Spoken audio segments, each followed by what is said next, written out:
On va s'intéresser au poids de l'industriel français sur le continent. Le journaliste Vincent Vescovaci nous a rejoint. Bonsoir.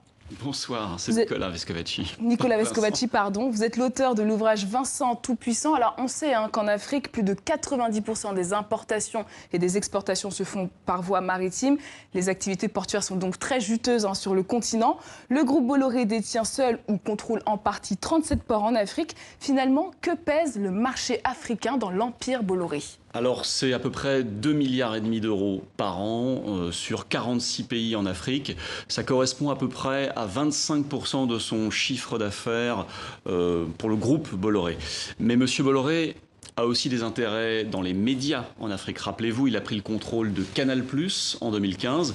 Et aujourd'hui, si Canal+ en France, si le groupe reste à flot, c'est grâce aux abonnés qui sont en Afrique et qui s'abonnent au programme de Canal+ en Afrique. C'est là où il y a le plus de croissance. Donc pour M. Bolloré, l'Afrique est un continent majeur où il investit, où il fait beaucoup de business et ça lui rapporte beaucoup d'argent. Justement, qu'est-ce qu'il contrôle sur le continent ?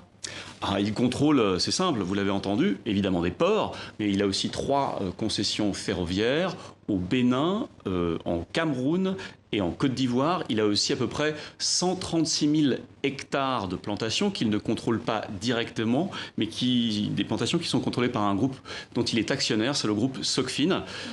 Ça en fait un empire industriel et financier qui n'a pas d'égal sur le continent africain. Alors comment le groupe Bolloré a-t-il réussi à contrôler ces secteurs clés de l'économie africaine ? Alors M. Bolloré n'est pas un africaniste, ce n'est pas un amoureux de l'Afrique qui a investi depuis des dizaines d'années en Afrique. C'est quelqu'un qui a pris le contrôle de sociétés dès la fin des années 80, avec une société qui n'est pas très connue, mais qui s'appelle la SCAC, qui est une entreprise portuaire, de logistique portuaire.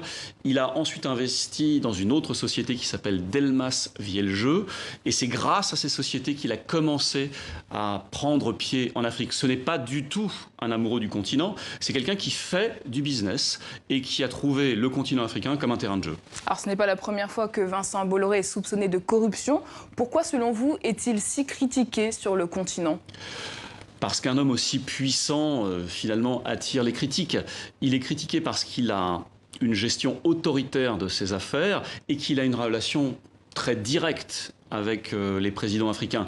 Parmi les présidents de la sous-région, il connaît parfaitement et il compte Paul Biya comme ses amis, Alpha Condé, dont on vient de parler pour la Guinée-Conakry. Donc il a cette relation très particulière au plus haut niveau des États africains et c'est peut-être pour ça que certains Africains, en tout cas, le critiquent. Et finalement, aujourd'hui, quels sont ses soutiens politiques sur le continent ? Les présidents dont on vient évoquer le nom, M. Biya, M. Ouattara en Côte d'Ivoire, Alpha Condé en Guinée-Conakry, ce sont ses soutiens et ce sont ces présidents qui font aussi une partie de sa renommée sur le continent africain. Merci beaucoup, Nicolas Vescovaci. Je rappelle que vous êtes l'auteur de l'ouvrage Vincent Tout-Puissant, paru aux éditions JC.